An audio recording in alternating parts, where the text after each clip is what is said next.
కర్నూలు జిల్లా ఆదోనిలో ఇళ్లు గదులు అద్దెకిచ్చే యాజమానులు అప్రమత్తంగా ఉండాలని two town CI Rajasekhar Reddy సూచించారు. అద్దెదారులు ఆధార్, శాశ్వత చిరునామా, మొబైల్ నంబర్, వృత్తి తదితర వివరాలను పూర్తిగా ధృవీకరించిన తర్వాతే ఇల్లు అద్దెకివ్వాలన్నారు. రెంట్ అగ్రిమెంట్ తప్పనిసరిగా చేసుకోవడంతో పాటుగా పరిచయస్తుల వివరాలు కూడా నమోదు చేసుకోవాలన్నారు. అనుమానాస్పద వ్యక్తుల సమాచారం వెంటనే పోలీసులకు అందించాలని విజ్ఞప్తి చేశారు.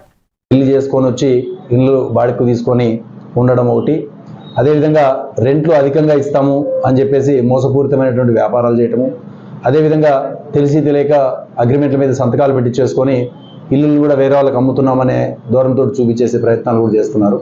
చాలా చెప్పుకుంటూ పోవడం లేదా ఇంటి బాడిగలు ఇప్పించడం అనేది పోలీసుల బాధ్యత కాదు. ఇది పూర్తిగా సివిల్ ఇన్ నేచర్ ఉన్నటువంటి కేసెస్ ఇవి. సో వీటికి సంబంధించి సివిల్ కేసెస్ మనకు సివిల్ కోర్టులో ఫైల్ చేయాల్సి వస్తుంది. సో చాలామంది డబ్బులు వాళ్ళకి అప్పులు ఇవ్వడము, తర్వాత ఇల్లులు రెంట్లకు ఇచ్చి రెంట్లు ఇవ్వకపోతే పోలీస్ స్టేషన్కి ఆశ్రయించడము ఇట్లా చేస్తున్నారు. కొన్ని తెలిసి తెలియక చేస్తే, కొన్ని తెలిసి కూడా కొంతమంది ఇబ్బందులపై సూసైడ్ చేసుకోవడము, ఆ అమ్మాయి అంతా కూడా ఒళ్ళు గాయాలు చేసుకోవడము, హాస్పిటల్ అడ్మిట్ అవ్వడం జరుగుతూ ఉంది.